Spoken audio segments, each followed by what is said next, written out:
Hi, I'm Yinka, and this is The Hurt Locker, a podcast where we open a door into men's mental health. Coming up. In my mid-20s, it just snapped, and I went, no, fuck this. It's not my fault. I've not chosen this. People don't talk about that. I was going out on my own and getting pissed. I can distinctly remember a day in the kitchen where we were all just in tears, and a big, massive moment, really, because... You might not think that's brave, but believe me, you were courageous. Welcome, Tom. Hey, thanks for having me, man. How are you doing, Yinka? You good? I'm good. And yourself? Yeah, I'm good, thank you, mate. I'm not too bad. Good. Don't be nervous today. You know, we'll treat you with kid gloves, as it were, but I'm sure you're used to this.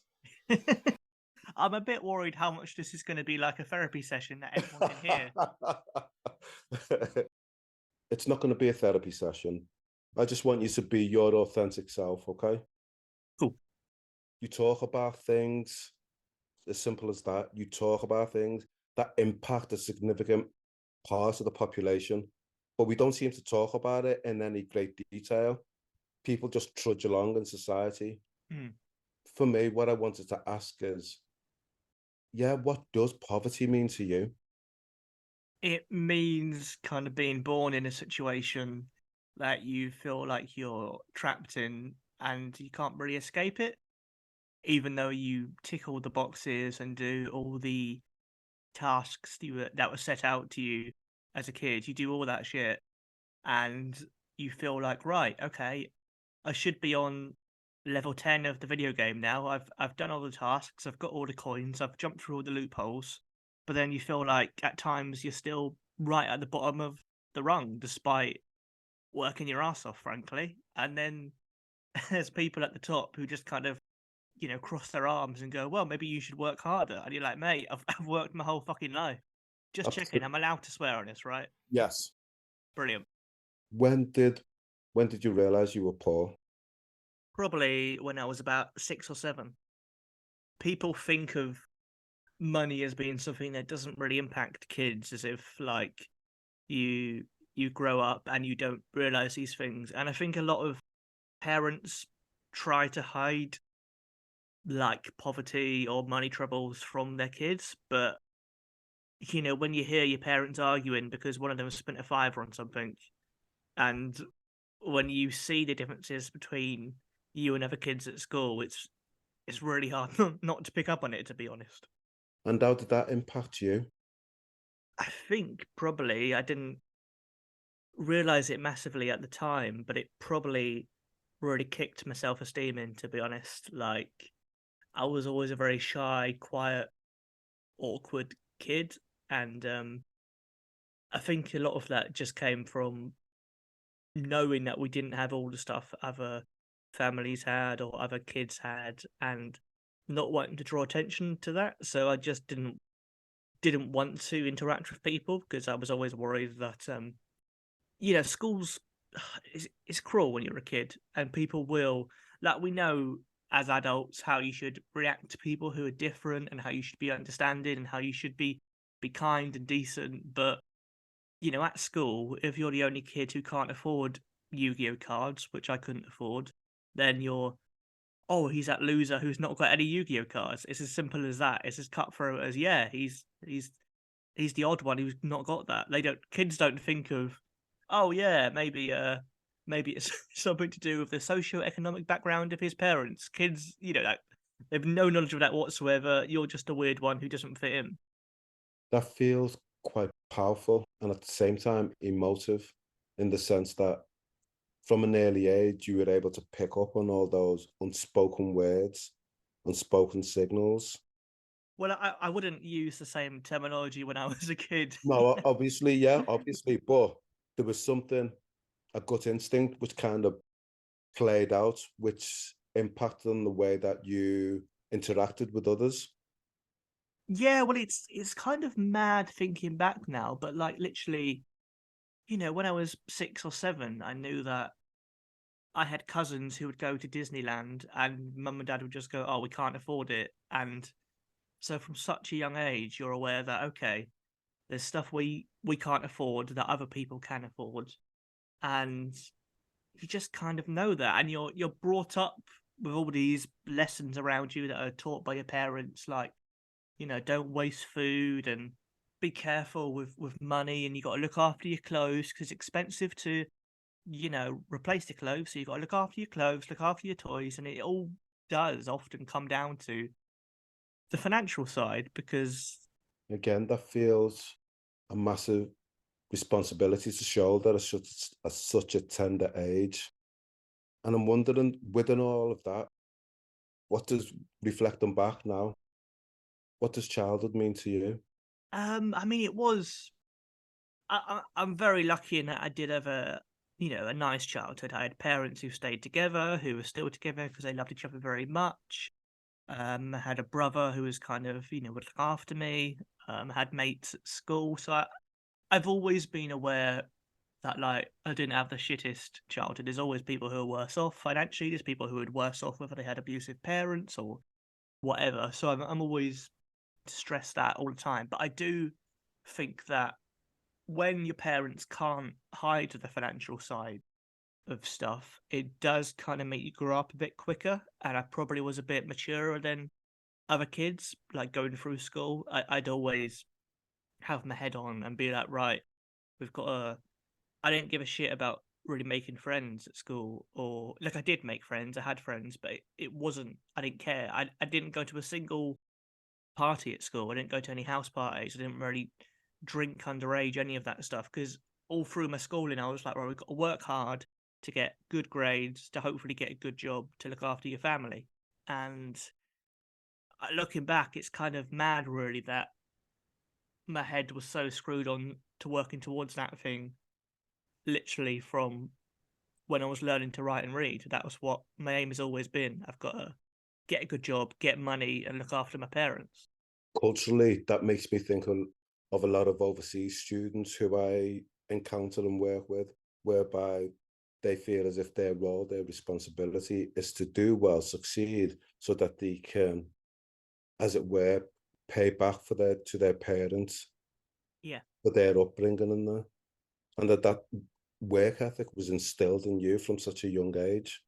Yeah. Well, I think also, I saw my dad had to work really hard because he grew up in an even rougher background. He was one of seven growing up.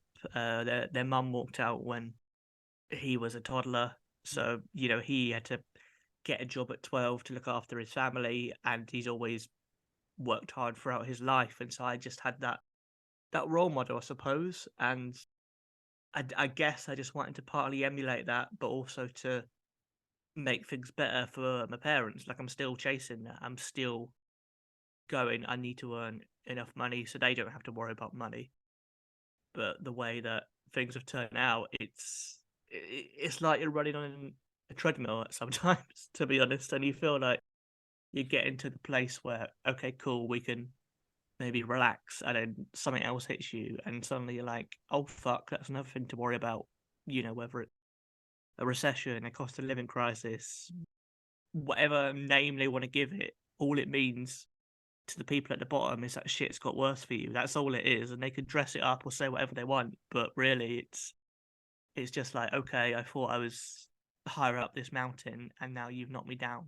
That's good. That's a good analogy there. That brings us to the end of part one.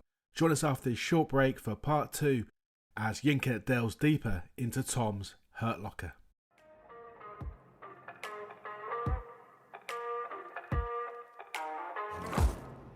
When Tim said that Tom Mayhew was going to come on, I did a little bit of research, as it were, and looked at what was available on YouTube. And an integral part of what I see with you and your comedy was about poverty and how societal-wise your act is very much about being on the dole, benefit scum, etc., etc. Can you tell me a little bit more about that and why you felt that was important to project it, to air it, as it were?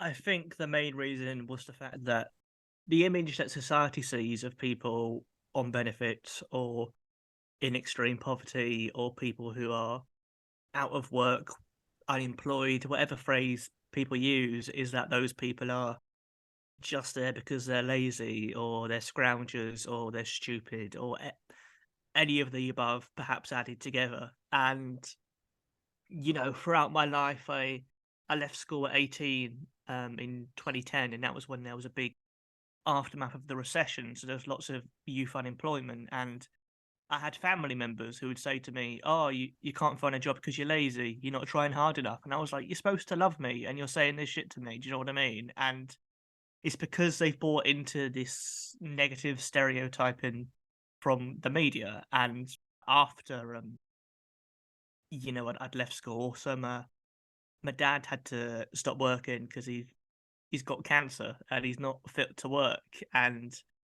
he also had people at his work when he wasn't very well, but he was still trying to work, and people would say, "Oh, you're faking it. You don't actually have cancer." And I just think, and then even when his doctor said, "Yeah, you're not fit to work," he still had to go to these horrendous assessments at the job centre where they try and trick you and try and make out you are fit to work. And it's bullshit because he's not. He's been told by his doctor. He's been working for 40 years. He's not someone who just goes, "I can't be asked." He's someone who's not very well. And all of these kind of negative media portrayals of people on benefits and people who are, unemployed and not fit to work just feed into the narrative and the society that these people deserve to suffer. They deserve to have a shit life. Whereas I saw from my own experience and from my dad's experience, I was like, well, no, my dad's worked hard for 40 years. Why should he have to live now on about 60 quid a week that even then he has to fucking fight for it? And it's like, no, he's paid into the system. He's done all the stuff. But because we have such a society that really shits on people who are on benefits, it's allowed to just go unchecked. It's kind of just accepted, which is ridiculous because we should look after vulnerable people, not just stigmatize them. Absolutely. I think what I'm marked by in your response is how calm you are in terms of what's happened to you, our fella, what's happened to your dad, what's happened to you, what you experienced. And maybe it's just simmering below, but that anger that's not pouring out, as it were, how can another fellow human being be treated like this? And I'm wondering, you on the sidelines, what's happening for you observing this?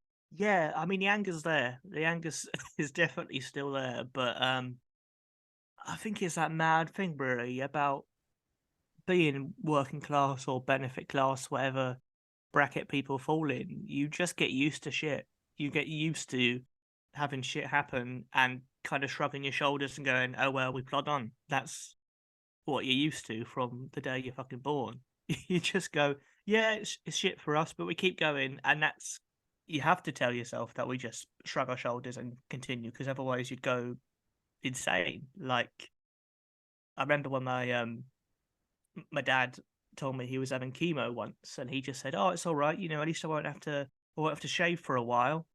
And it was just him making the joke. Do you know what I mean? And it's that Yeah. kind of thing where you just go, "Yeah, we got to make a joke. We got to have a laugh. We have to continue, because if you let it get to you too much, it'll kill you. It's as simple as that."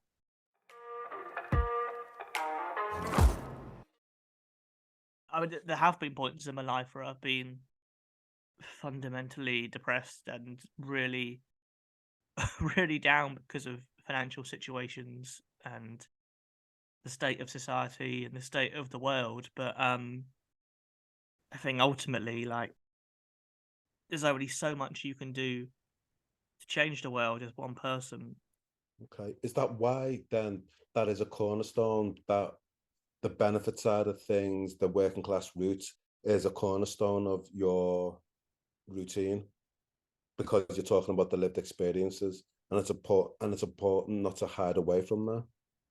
I don't think it's something that enough people talk about, because people are inherently taught, if you're poor, if you live in poverty, if you're on benefits, if you're unemployed, you're taught to be ashamed about it. You're taught to not say it and not tell people. Like, I had a bit in my show about benefits where I said that, like, working class people say they're unemployed, whereas middle class people say, "Oh no, I'm in between jobs." And it's like, that's just a fancy way of saying you're unemployed, mate. But it's because there's so much stigma about it that people feel like I've got to dress it up, I've got to pretend it's something else. Whereas I think, there's something to be said for standing up and going like, yeah, we've spent years on benefits. What of it, mate? That's been my life. That's been my experience. And I think when I was maybe 20, 21, 22, when I was signing on and I couldn't find work, I probably was ashamed of it. I probably bought into the media stuff. But I think eventually, some point in my mid-20s, it just snapped. And I went, no, fuck this. It's not my fault. I've not chosen this. I'd fucking much rather earn 50 grand a year and be comfortable. But this is situation I'm in, and I'm not going to be ashamed of it because there's millions of people in the same situation. So Absolutely. If there was anything you could change about the benefit system at this moment in time, and yeah, I'm putting you on the spot, but if there was anything that you could change at this moment in time, what would it be? make it not run by cunts.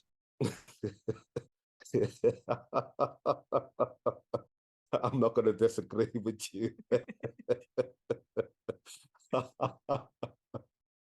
To elaborate more on that, but if it was run as a service to help people, to actually look after people, to lift you up a bit, but it's not. You don't go to sign on and there's not someone there with a cup of tea and an arm around the shoulder and someone trying to boost you up. There's someone there who's trying to trip you up and try and catch you out and try and make you feel worse. Like, that's the weirdest thing for people who haven't signed on. Like, I think the weirdest thing to discover is that, like, even the building and the people that are supposed to help you have directly bought into the demonization. And Absolutely. you have job center advisors who you think, this person, like, how different would it be if they made me a cup of tea, gave me a biscuit and said, oh, you look nice today, and tried to boost you up? But they don't do that. They deliberately try and go, have you applied for enough jobs, or do we have to sanction you? I'm not defending them as such, but I understand that, you look at the environment, you look at the buildings that people have to walk into, you look at the people doing their jobs as benefit advisors, and it's like, it feels like a carousel of trudgery. A carousel of trudgery in that respect, and so it doesn't instill any confidence in one when you're supposed to produce your report, as it were, to say, this is what I've been doing for the last 30 hours to prove that I've been looking for a job. And it's bollocks. It really is bollocks.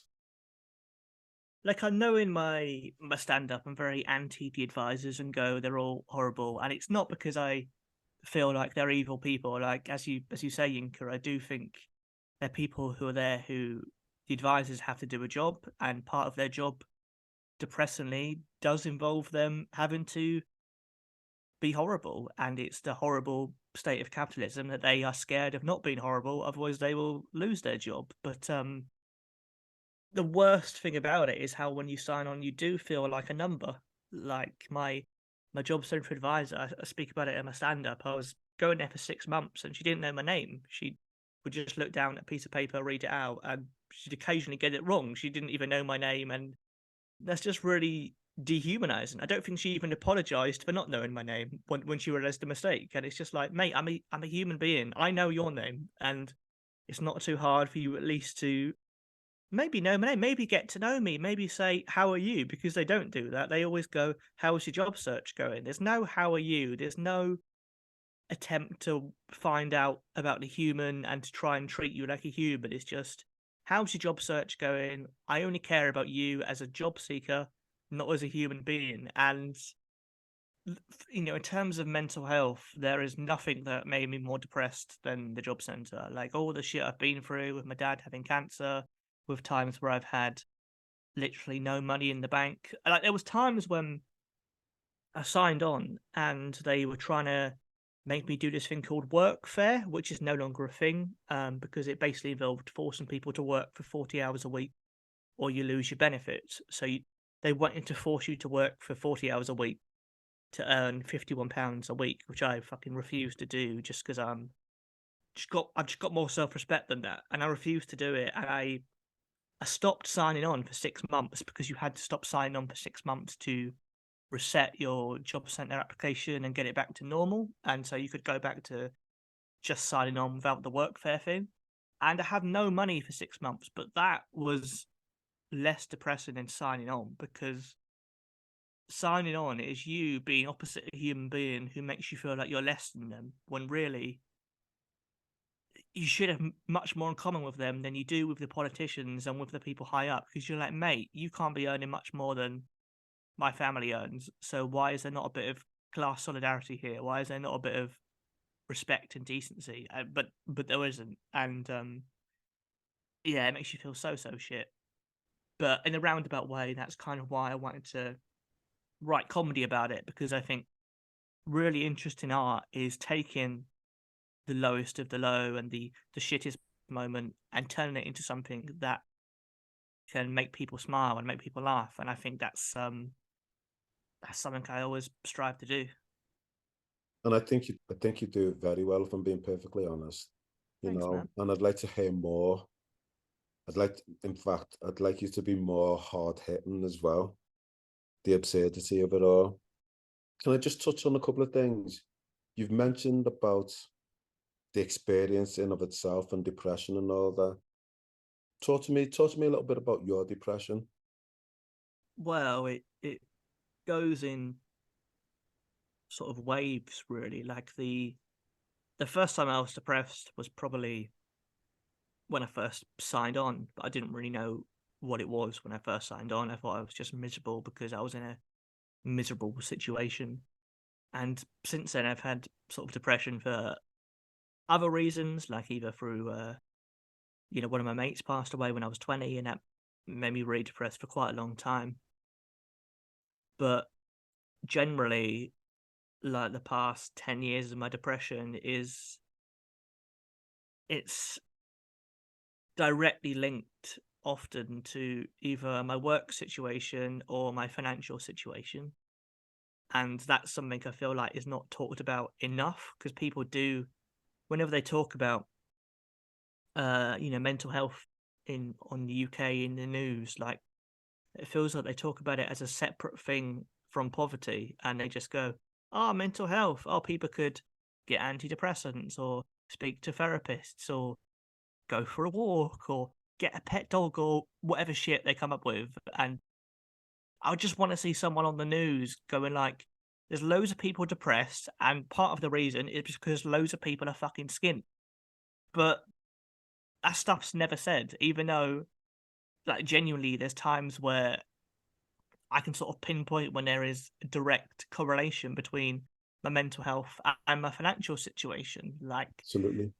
there was a point earlier this year where I was worried about affording my Edinburgh Fringe show, and I wasn't sleeping at all. I was really struggling. I was thinking about selling my possessions and all sorts of stuff and looking for part-time work and everything. But then I got a bursary grant from the Fringe that would pay for my Edinburgh Fringe show, and I felt great the next day. That was literally just the fact I got a grant for $2,000, and it meant I didn't have to worry about money.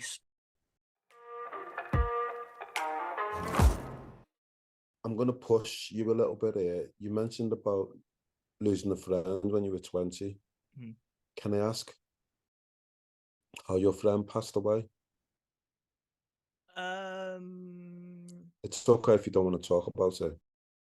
Yeah, I'd rather not, just because. That's okay. But it was sudden. It was okay.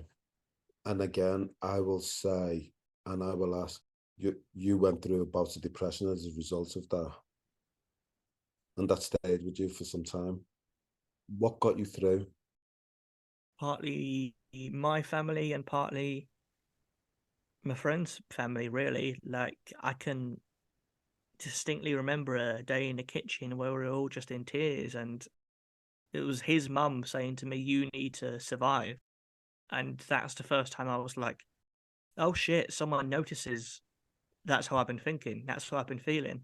It was all in my head, but she was like, you need to survive. And I was like, fucking hell, well, Good. Tom, I'm going to cut across you now. I'm going to say a few things here, if that's okay with you. I'm making assumptions here. but I'm going to say this. A lot of the work that I do, I work around postvention. Okay. Do you know what postvention is? No. Okay, so postvention is people who've been bereaved by suicide. Okay. Yeah.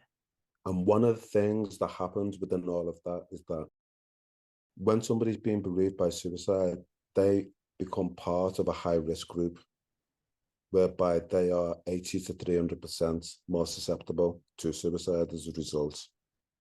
People don't talk about that often, but that's the reality. Some work that's been undertaken by an organisation called Suicide Bereavement UK did research on 7,158 people. And the people who were impacted the most by and couldn't grieve were friends of people who'd been bereaved. Okay? Because there was a feeling, there was a sense, there was an acknowledgement that they weren't getting the support that was needed for them. Okay? This was more so than family that people automatically turn towards and think that they're the ones who need that support. So one of the things that my friend, I'm going to say my friend because I deliver training with her, she come up with the phrase kin and kinship.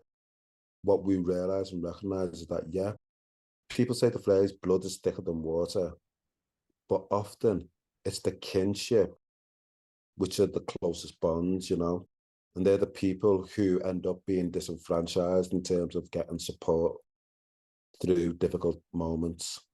Does that make sense? Yeah. I just thought that I would impart that with you as well. And just to say that you're not alone.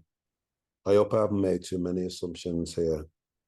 No, man, no. I mean, it's the insane thing about, we talk about male mental health and suicide as numbers and figures, but there was someone from my school who committed suicide when he was 14. There was someone who was in my class at primary school who committed suicide when he was 18. And, that means fucking hell. Like when I was 21 and I knew 4 people who weren't here anymore. Absolutely. All men. Absolutely. Not even men, man. The 14-year-old's a fucking boy. Do you know what I mean? Still children, still kids. And for me, this is the crux of what the Hurt Lock is about. You know, by the age of 17, 7% of young people within the UK will have attempted suicide. Okay? 7%. This is no joke. It really isn't. And and I just want to thank you for allowing me just to push the envelope a little bit to talk about this, because this is close to my heart. And, I don't mind disclosing 4 years ago, one of my closest friends died by suicide. I never thought that would ever be on my radar, ever. Ever. This was a person I'd gone to college with. This is a person who knew all my kids. This is a person I'd raved with. And as you say, they were no longer there. Is that why you started doing what you do?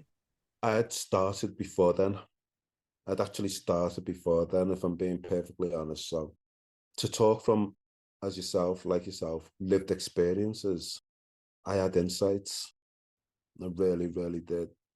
That's why for me, I want to encourage as many people as possible to talk openly and honestly about it, because we live in a society whereby you speak about benefits come and that the stigmatization of being on benefit, the stigmatization of dying by suicide. We're not having these honest and meaningful conversations. And yet we're more interested about, vacuous programs like Good Morning and all of that. Yeah. Like they're the important things in life. Excuse my French, but fuck off, you know? So yeah, I'm passionate about the work that I do. And I want to thank you for being able to talk a little bit about your own lived experiences. The guy who was 14 who committed suicide at my secondary school. Like, he was a year older than me, and then like since the age of 13, it's been like, right, we got to take this shit seriously, because fucking hell, I don't want to lose anyone. But it's a thing where I think it's really hard for men to talk about their mental health and talk about their struggles, and I think it is getting more acceptable and easier, and there are things in place that are encouraging people more, but we're still losing a shitload of people. That's the long and short of it. You know, going back to when my friend passed away, I think when I was 20, I just knew I needed to get some help, because I wasn't dealing with it in a healthy way. I was going out on my own and getting pissed. I was Yes. just Yeah. sat up, the days I would just be sat on my own drinking, like, just because I wanted to stop feeling shit. Absolutely. And it was after a day, I almost got beat up, and I was like, right, I need to probably fix this, because I'm not a fighter. Do you know what I mean? I was like, yeah, I don't fancy that situation. So I was like, I've got to fix this. And I remember when I told my parents I was, seeing a doctor to get some antidepressants. So my dad sort of started crying, and he said, well, I want you to know, son, that for the past few months I've been getting some as well. And oh, Tom, brilliant. And that was Brilliant. he was struggling to deal with his illness and the fact that he couldn't work. But it's like, him saying that, and I was like, fuck yeah, do you know what I mean? Like, it normalized it, and it made me go, oh, cool, if you can do that, Brilliant. then What struck me then was how you had to begin the conversation. Yeah. For him to open up. Yeah, he never would have told me otherwise. He would never have told you about that. And it got me thinking, as you were talking about, we're going to do an episode on this about toxic masculinity and how that gets in the way of us being just open and vulnerable with our feelings and our emotions.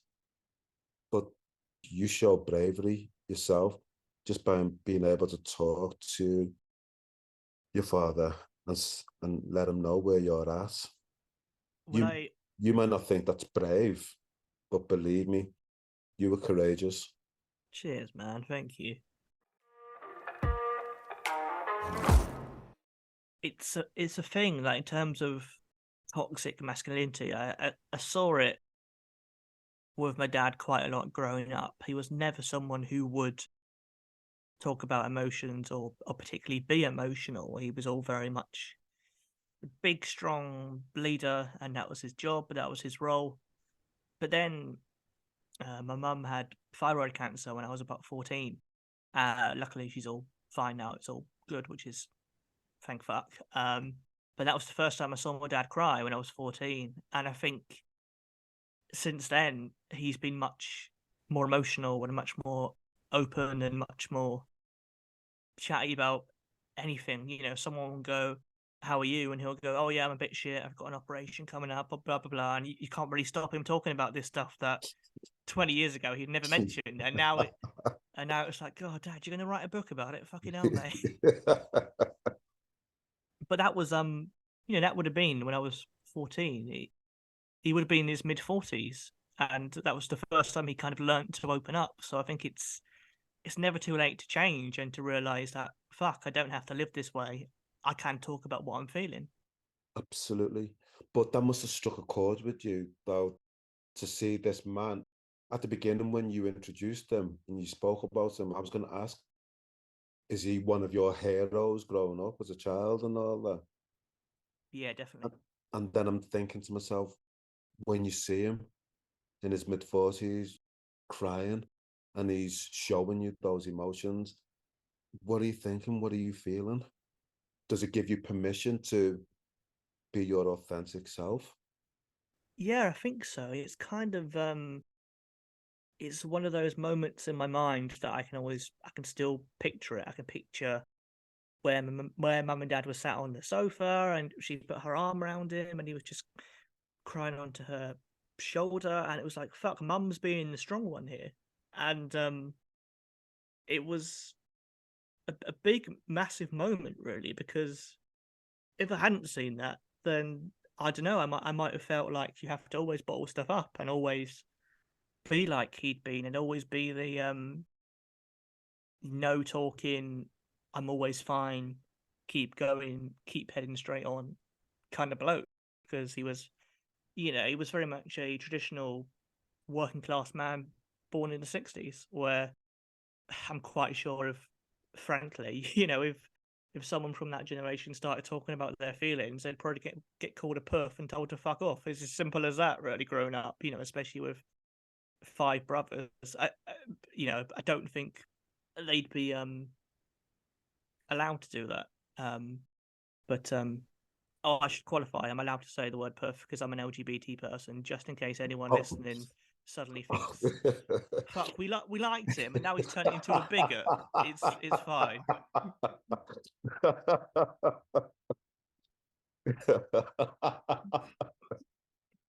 But yeah, that it would have been that generation, it would have been shut down. It would have been, you're being weak, don't be weak. But it's that thing where, whether that was just a breaking point for him, the thought of losing my mum and it made him finally open up, or what it was, but I think it's so important. And I've got 2 young nephews, and I try and always teach them that it's good to talk. I directly say to them, you should talk about stuff, and it's okay to talk about your feelings, because I still think there is lots of stuff in society telling them the opposite, and we need to break past that, because frankly, it's stupid. It is, and I can't agree with you more. We need to be honest, we need to be open, we need to lean into that uncomfortableness and that vulnerability and just talk about how we are feeling. Join us after this short break as we reflect and look ahead with our guest Tom. I think we've touched on a couple of things about what's in your hurt locker. I'm quite interested in, how do you manage that? How do you take care of you? How do you self-soothe? I mean, I think it's important to say from the off that I don't always take care of me. It's easy for someone to listen to a podcast when someone's a bit calm and in an okay place and think, oh, they're always fine. But it's like, nah, mate, I have messy days still. I have days where I don't feel great, or I do struggle, where it is a battle, where I do just go, what the fuck am I doing? There's still days like that. It still is a fight. It always it always will be, really. But in terms of dealing with it, I think writing is very therapeutic for me. I mean, it sounds like the most fucking wanky artistic thing to be like, oh, I pour my pain onto the page and turn it into something majestic. Do you know what I mean? It's that kind of shit. But it kind of is that. It is that, you take the really crap moments and you try and turn it into something positive. You try and turn it into something different, or something that can help other people cope. For me, that's almost been an outlet, and I've always enjoyed doing that. I might add, you're in good company there, because a lot of people who work within trauma acknowledge and recognize that writing, journaling, keeping a diary can be quite cathartic, and that therapeutic expression of being able to purge and get it out, how you're feeling, is proven to have multiple benefits. And so what about when you're on the road? What's that like for you? It's the kind of stereotype of comics being on the road and being quite lonely and quite sad. And to be completely honest, I don't get that, really. I'm quite happy being on my own. I enjoy it most of the time, because I feel like, maybe it's because of, in other areas of my life, like I'm always thinking about other people. I'm thinking, oh, is mum and dad okay? Oh, is my brother and his family okay? Oh, is my girlfriend okay? Oh, are the audience okay? And so it's, for me personally, it's quite nice to just go, all right, it's just me. I could watch a YouTube video, eat a pizza, no pressure. So I quite enjoy that aspect, really. I don't go, oh, I'm on my own in a hotel. Usually it's like, oh, I'm in a hotel. This is exciting because I'm not used to it. So, Okay, thank you. Last book you've read? oh, I'm very bad at reading. I'm very bad at finishing books, I should say. Okay, last book you started? The last book I started was Alexei Sale, his first autobiography, which I think was called Thatcher Stole My Trousers? I think it was. Okay. Last album you bought or downloaded? Oh, again, this is a tricky question because people don't download albums anymore. Okay, song then. I mean, I'm really into the Finnish entry for Eurovision this year, the Cha Cha song. I've just had Cha Cha Cha stuck in my head, so. And come on, tell me something you want to tell me. Tell me something you want to say on the Hurt Locker. Well, the main thing I think it's important to be is to try and be understanding and be kind and considerate and empathetic. They're the main pillars of how my brain thinks about things. And I think if we add more of that in society and in the world, then I know it sounds very fucking John Lennon. Do you know what I mean? Like, I could just play Imagine or something. I don't know, but I just think it should be said as often as possible that there's always people in situations where the easiest thing to do would be to write them off and just, go, oh, they're in a shit situation. It must be their fault. But really, there's far more cogs to society. There's far more reasons and far more things that impact someone's life. So it's much more important to actually try and empathize and understand people. On that, then, what keeps you optimistic about the future? Just the fact we're here. I might not look back in 60 years and go, God, I stopped climate change. But if I can look back in 60 years and go, oh, I made that person smile, and oh, I helped that person through a really shit day, or showed that person an example of someone who is from a similar background and they related to it and felt less alone. If we can just do any of that shit, then that's what it's about. Who's the most important person in your life? Ooh, just one. Just one. Why you got to do this to me? Because then I feel like I can't choose just one of my parents, because then the other one will get really annoyed at me. I could just say Donald Duck. Do you know what I mean? I could just. You could. I've been quite earnest all through this chat, and I could just go, do you know what, mate? Most important person is fucking Donald Duck, because I think he reps talking ducks really well, and I think he looks really cool in his little jacket, and he looks after his nephews. So I think I'm going to stick with that. I'm sticking with Donald Duck. Okay. What if I said you were wrong? What if I said it was you? What if I said it was you? You think I'm more important than Donald Duck? If I said the most important person in your life is you, could you embrace that? Oh, mate, I hate shit like this. I hate people trying to say nice things about me. I just, It's the truth.